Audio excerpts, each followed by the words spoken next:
Un pays enclavé décide soudain de transformer ce qu'il jetait. Pendant des années, le Burkina Faso restait un nom discret dans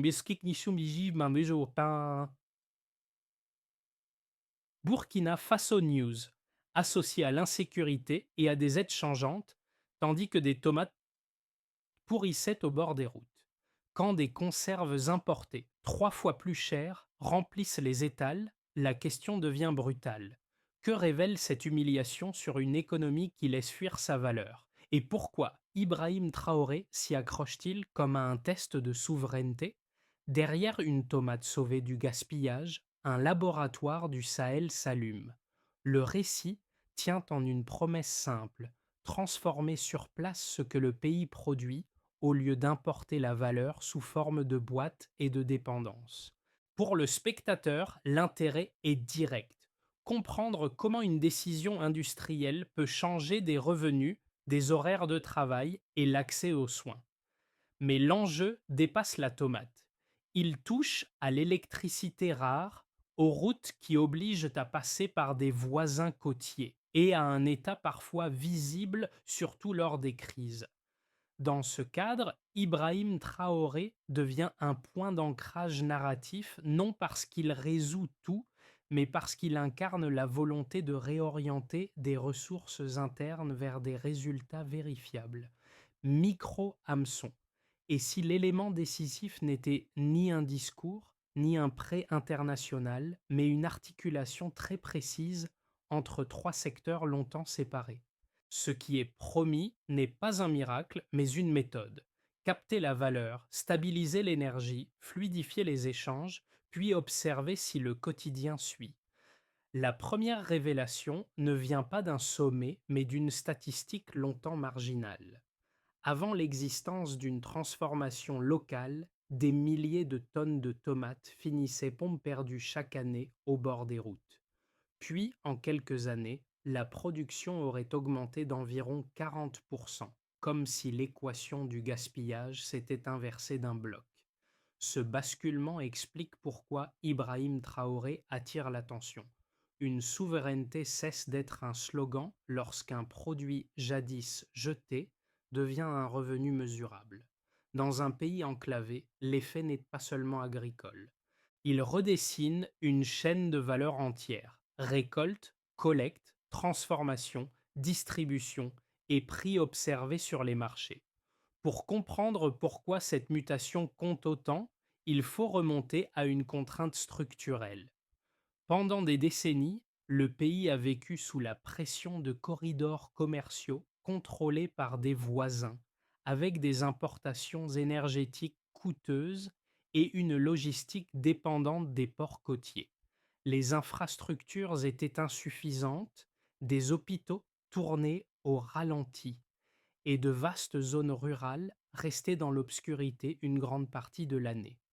Chaque crise politique ramenait le Burkina Faso dans l'actualité, sans laisser le temps d'une analyse lente, ce qui nourrissait une fatigue économique et institutionnelle.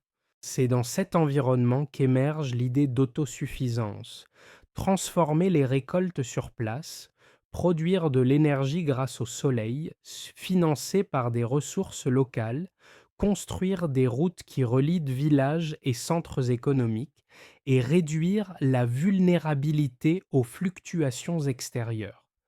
Le pays se forme alors comme un laboratoire à ciel ouvert, une usine pour capter la valeur, une centrale solaire pour stabiliser l'énergie, un tronçon d'autoroute pour accélérer les échanges. Ainsi se ferme la question ouverte au hook. Si un produit aussi banal que la tomate peut prouver une méthode, que pourrait prouver le reste? Au centre du laboratoire, un personnage sert de fil conducteur: un ancien soldat propulsé à la tête de l'État au milieu des turbulences, dont les décisions cristallisent espoir et critique.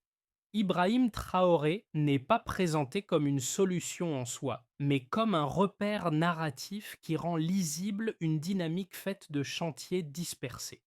Sur le terrain, les premiers effets mesurables apparaissent dans des groupes précis. Chez des agriculteurs ruraux, un cycle frustrant commence à se casser. La récolte n'est plus condamnée à finir au bord de la route et l'existence d'un acheteur industriel stabilise les volumes, donc la capacité à négocier. Dans l'usine, des employés découvrent un modèle où la valeur ajoutée n'est plus exportée mécaniquement, ce qui resserre le lien entre production locale et revenus distribués sur le territoire. Dans la santé, l'hôpital moderne, financé par des ressources internes, rapproche les soins, réduit certains déplacements et améliore la capacité d'accueil. Microca court. Une famille d'un village, autrefois limitée par l'obscurité, peut désormais conserver mieux certains produits, suivre l'information et laisser un enfant étudier plus longtemps, non parce que la vie devient soudain facile, mais parce qu'une contrainte énergétique recule. Le sens du so what se précise. L'autosuffisance n'est pas une théorie, c'est un ensemble de mécanismes qui modifient des gestes ordinaires. Le déclencheur est agricole et il est brutal. Les tomates sont dans des clavottes sans tasse, pourrissent sous la chaleur et échappent à tout circuit de transformation. Les producteurs ne contrôlent en sait ni les prix ni les volumes. La perte devient structurelle. La dépendance aux importations alimentaires se renforce. La rupture arrive avec l'apparition d'une usine de transformation. Traiter les récoltes sur place renverse la logique habituelle. Des conserves made in Burkina Faso commencent à remplacer progressivement des produits importés 3 fois plus chers qui dominaient les marchés locaux. Pour les agriculteurs, la nouveauté n'est pas un discours, mais un acheteur stable. Cela réduit les pertes post-récolte et sécurise des revenus plus prévisibles. Les ajustements techniques initiaux laissent place à une montée en puissance régulière, et l'on voit apparaître l'indication centrale. La production aurait augmenté d'environ 40%. À ce moment-là, la stratégie défendue par Ibrahim Traoré prend forme dans les perceptions publiques. Le gaspillage cesse d'être le symbole d'un système figé. Il devient l'image d'un avant que l'on veut dépasser. Les entreprises locales observent que les chaînes logistiques gagnent en fluidité lorsque davantage de volume reste dans le pays au lieu de suivre des trajets coûteux vers l'étranger. Les transports se calibrent mieux, les prix se stabilisent et les producteurs commencent à anticiper les saisons avec plus de confiance. Le mouvement atteint un point haut quand l'énergie et les routes entrent dans la dynamique. Le projet Yellen connecte plus de 150 villages, soit environ 300 000 habitants, à une électricité locale et renouvelable. Des écoles peuvent ouvrir le soir, des vaccins se conservent correctement et des commerçants réduisent leur dépendance aux générateurs coûteux. La lumière ne change pas tout, mais elle étire le temps utile, donc la possibilité d'activité. Un second sommet apparaît avec l'autoroute reliant le Burkina Faso à la Côte d'Ivoire. Le commerce bondit d'environ 25%, les trajets se raccourcissent et de nouvelles activités émergent le long du corridor. La Banque mondiale estime que cette infrastructure contribue à environ 2% du PIB national, ce qui donne un ordre de grandeur. La route devient aussi un instrument de croissance. La rémanence se manifeste enfin dans la santé. L'hôpital de Bobo Dioulasso, financé par des ressources locales, accueille plus de 100 000 patients depuis 2021. La mortalité infantile recule d'environ 15% et plus de 500 professionnels sont formés. Dans les Omnikid Burkina Faso News, l'histoire n'est plus seulement politique. Elle devient une suite de preuves quotidiennes qui s'additionnent. Les preuves Shepikoi-Tarof chiffrées ne disent pas tout, mais elles disent quelque chose de contrôlable. Elles relient une base fragile à un résultat consolidé et permettent de critiquer la trajectoire sans la réduire à une impression. Première métrique, l'agriculture transformée. Depuis la mise en service d'une transformation locale, la production aurait augmenté d'environ 40%.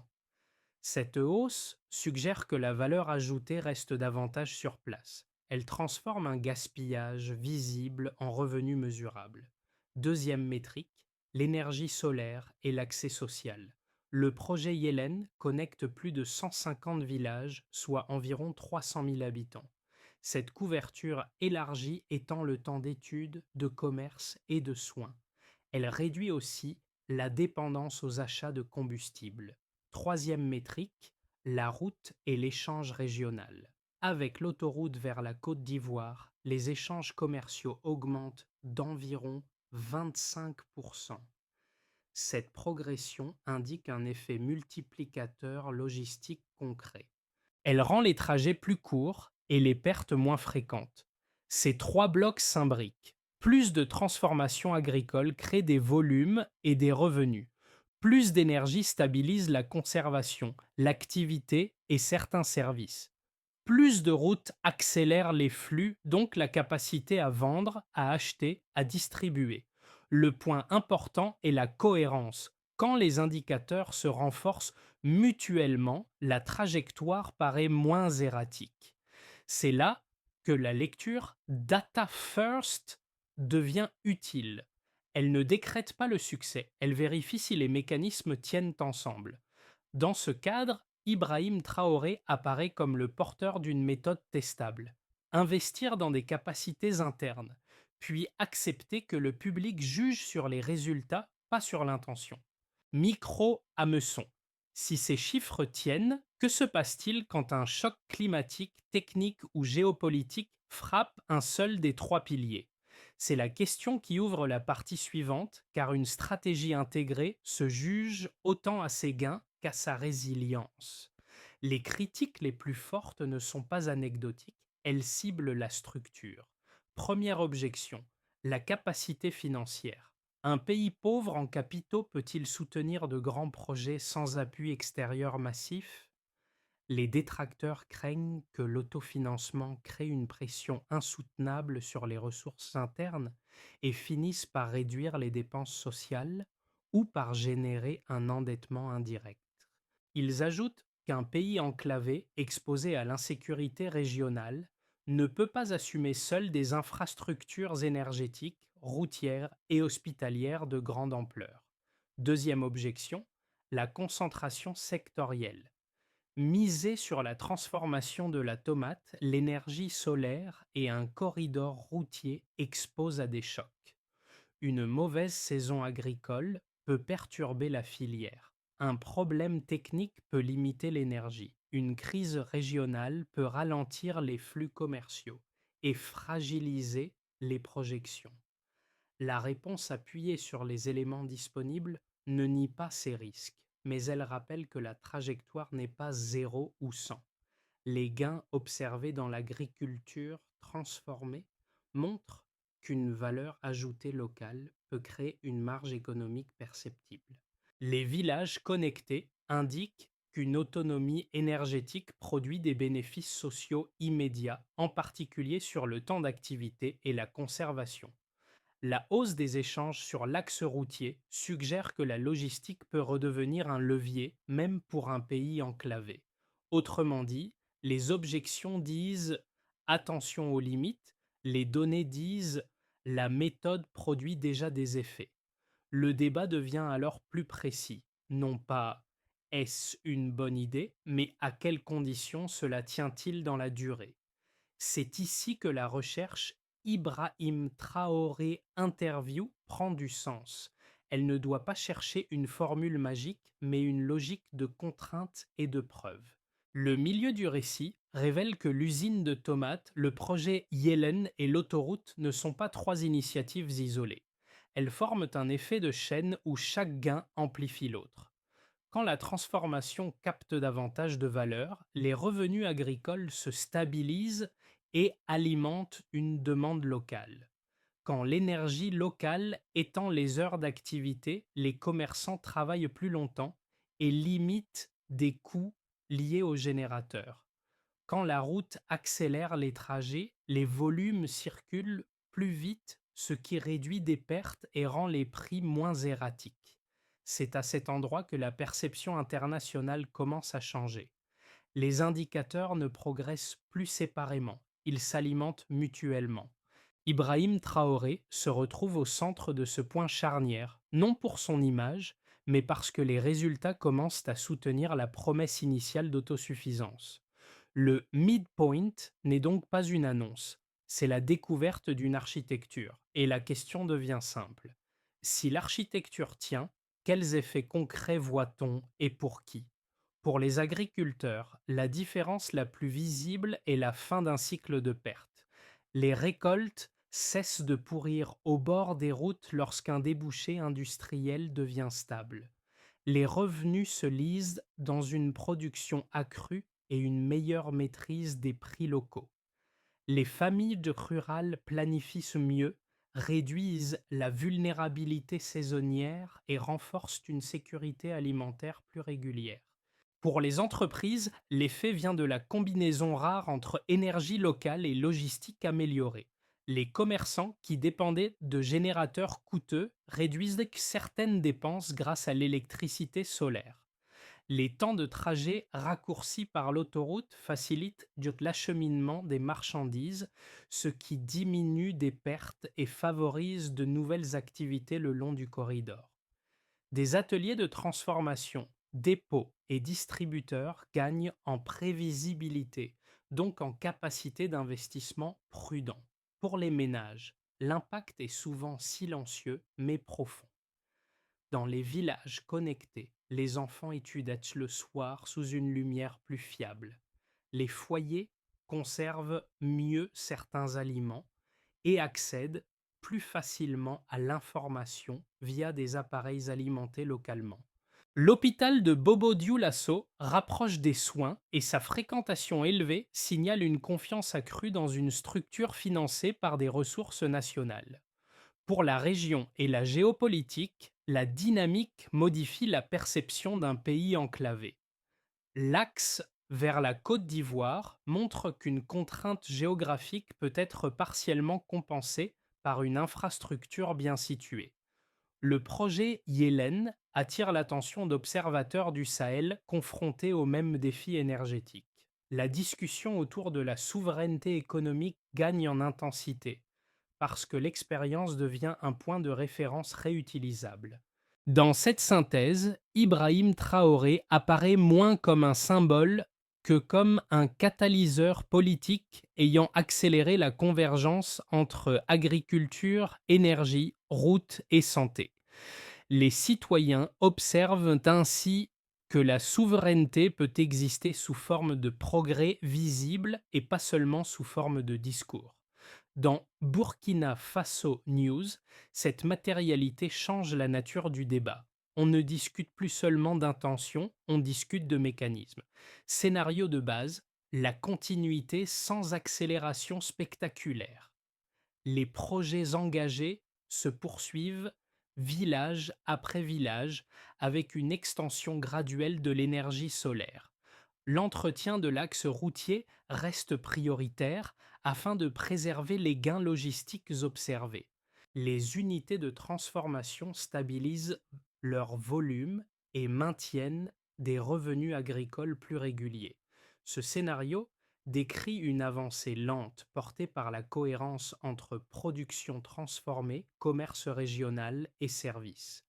Scénario optimiste, l'effet d'entraînement devient visible. Les résultats enregistrés dans l'agriculture, l'énergie et la santé attirent des investissements ciblés, notamment dans les technologies solaires et l'agro-industrie. Des partenariats régionaux se renforcent, car un corridor fonctionnel facilite la diversification des échanges. Dans les villages récemment connectés, de petites initiatives économiques apparaissent et se multiplient, soutenues par une lumière plus stable et des coûts énergétiques mieux maîtrisés. Les hôpitaux modernisés renforcent la confiance et la formation, ce qui améliore la capacité locale. Scénario sombre.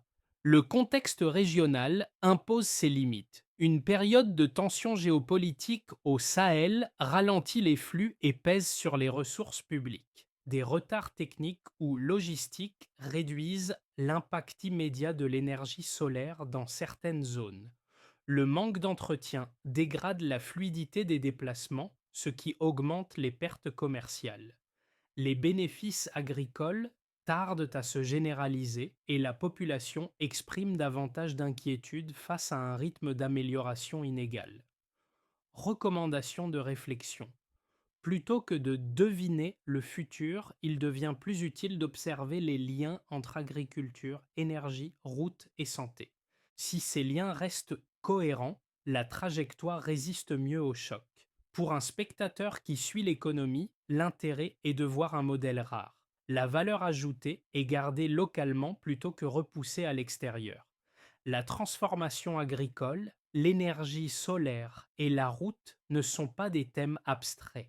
Ils se traduisent en heures de travail, en dépenses évitées, en pertes réduites et en accès plus proche à des services.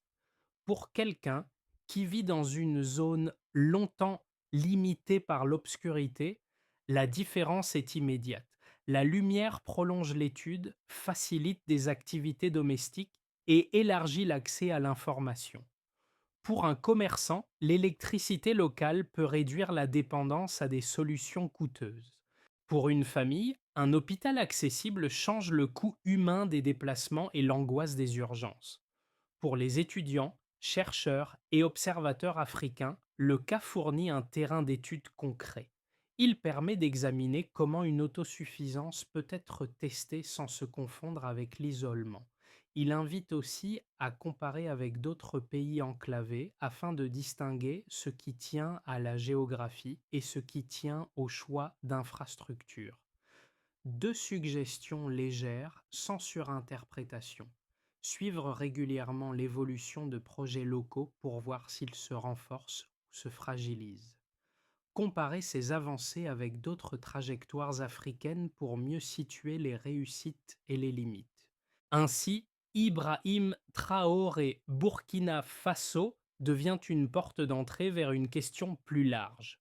Comment une société mesure-t-elle ses progrès quand elle décide de se réinventer? Étape 1. Renforcer les infrastructures essentielles, eau, énergie, route. Accélérer l'extension de projets d'accès à l'eau potable et à l'électricité en ciblant d'abord les zones agricoles où l'irrigation et l'énergie réduisent les pertes.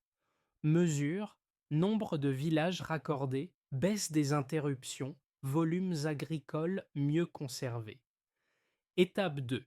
Diversifier au-delà des secteurs actuels. Développer l'agro-industrie, les technologies solaires et des matériaux de construction, avec des incitations qui attirent des investisseurs locaux sans contredire l'objectif de valeur interne. Mesure, nombre d'unités productives, évolution des emplois qualifiés, stabilité des chaînes d'approvisionnement. Étape 3. Former des compétences stratégiques. Créer une base humaine solide, ingénieurs, agronomes, techniciens, gestionnaires, afin que la maintenance et l'exploitation ne dépendent pas systématiquement d'expertises externes. Mesure, proportion de postes occupés par des professionnels formés localement, continuité des services. Étape 4. Harmoniser les projets dans une stratégie unifiée. Coordonner agriculture, énergie et route pour maximiser l'effet de chaîne observé au midpoint. Ibrahim Traoré doit maintenir la cohérence politique pour éviter des investissements isolés qui se neutralisent. Mesure. Continuité logistique entre producteurs, transformateurs et marchés. Réduction des zones hors réseau. Étape 5. Sécuriser la trajectoire à long terme, renforcer des partenariats régionaux pour éviter que l'autonomie se transforme en isolement. Ibrahim Traoré peut y gagner une marge de résilience si la coopération sert la stabilité des flux. Le récit peut revenir à l'image initiale. Une tomate au bord de la route, autrefois signe d'impuissance, devenue indice d'une méthode. Ce motif n'est pas romantique, il est politique et social parce qu'il dit comment une valeur peut cesser de s'évaporer. Le personnage guide reprend alors son sens, un soldat devenu chef d'État dans une période de rupture, dont la fonction n'est pas d'occuper tout l'espace, mais de catalyser une énergie collective longtemps contenue.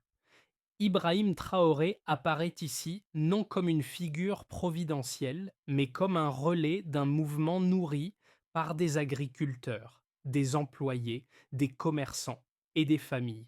Les routes, les villages éclairés et l'hôpital financé localement composent un paysage où le progrès se voit dans des gestes ordinaires. La question dépasse l'économie. Elle touche à la manière dont un peuple choisit de se tenir debout en testant ce qu'il peut faire avec ses propres ressources. Phrase clou. La dignité se construit pas à pas. Cette histoire n'impose pas une conclusion unique. Elle invite plutôt à regarder comment un pays mesure sa souveraineté, par des slogans ou par des mécanismes visibles qui modifient le quotidien. Dans les débats qui entourent l'expérience burkinabé, il y a un espace utile. Comparer sans caricaturer, critiquer sans nier les données et observer sans transformer chaque progrès en prophétie. C'est aussi ce qui rend les recherches Burkina Faso News et Ibrahim Traoré Interview si fréquentes. Elles ne cherchent pas seulement un visage, elles cherchent une logique. Si le spectateur devait garder une seule grille, ce serait celle-ci. Agriculture, énergie, route, santé et surtout la cohérence entre ces domaines. Quand la cohérence progresse, la trajectoire gagne en stabilité. Quand elle se casse, les limites réapparaissent vite. Question ouverte, comment décide-t-on de juger un pays lorsqu'il tente de se réinventer et quels indicateurs devrait-on regarder en premier pour rester juste?